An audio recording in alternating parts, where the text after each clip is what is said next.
मैया, माताओं, गोस्वामी जी ने श्री रामचरितमानस लिखी और मानस में क्या वर्णन करते हैं कि मनुष्य शरीर कब मिलता है? बड़े भाग्य मानुष तन पावा। जबकि हाथी दिखने में मनुष्य से बड़ा होता है, तो गोस्वामी जी को तो हाथी को बड़ा लिखना चाहिए कि बड़े भाग हाथी तन पावा, बड़े भाग भालू तन पावा, या बड़े भाग सूकर तन पावा। लेकिन मनुष्य को बड़ा बना दिया। क्यों?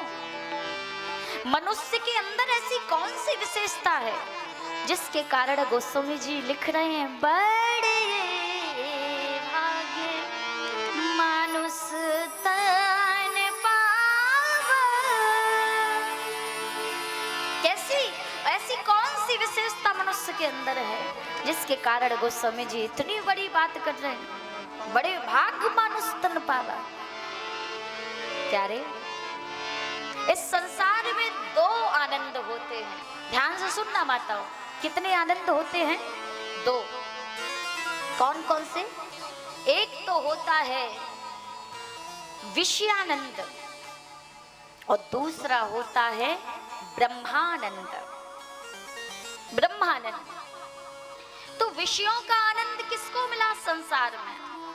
विषय वो होते हैं जिन विषयों का हम सभी इस संसार में उपभोग कर रहे हैं, और उन क्षणिक विषयों के सुख को हम संपूर्ण जीवन का आनंद समझकर उसी विषयों के आनंद में मदमस्त हो जाते हैं, उस चकाचौंध में मदमस्त हो जाते हैं। लेकिन ब्रह्मानंद, बोले विषयों का आनंद तो व्यक्ति हर एक योनि में प्राप्त करता है। हाँ?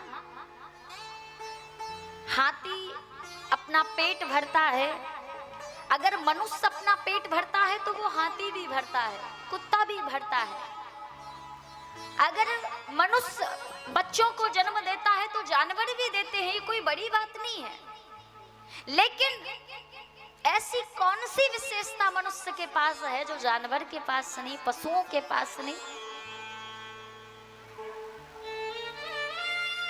बोले विषयों का आनंद तो व्यक्ति हर एक योनि में प्राप्त कर सकता है। सर्प की योनि में, कुत्ते की योनि में, गधे की योनि में, हाथी की योनि में, सूकर की योनि में।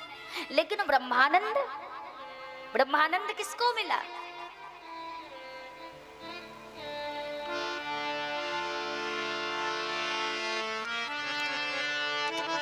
जब राम जी का भी जन्म हुआ और राम जी के जन्म का सुनते ही दशरथ जी को क्या मिला? चक्रवर्ती सम्राट दशरथ, जो वर्षों से नहीं कल्पों से जिस राम की प्रतीक्षा कर रहे थे।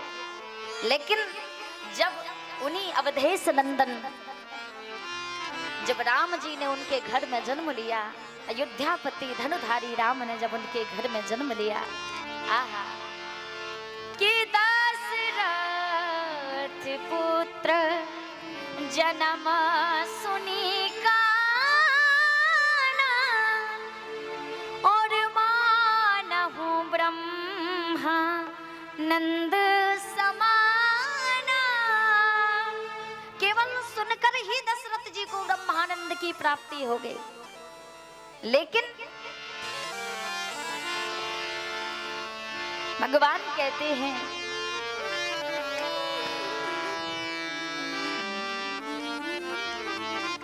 कि इंसान कभी भगवान तो नहीं बन सकता, लेकिन फिर भी हम कौन हैं? अपने आप को पहचानो कि हम हैं क्या? हम भी उसी भगवान के एक अंश हैं। ईश्वर अंश जीव अविनाशी, हम उसी ईश्वर के अंश हैं। तो प्यारे, लेकिन फिर भी ये मनुष्य, जिस मानव के जन्म को, जिस मनुष्य जन्म को देवता भी प्राप्त नहीं कर पाते, लेकिन बड़े ही भाग्य से बड़ी ही कृपा से जो हमें मनुष्य शरीर मिला है, लेकिन फिर भी हम मनुष्य बनकर भी उस मनुष्यता की मूलता को नहीं जान पा रहे हैं। हमसे ज्यादा महामूर्ख इस संसार में कौन होगा।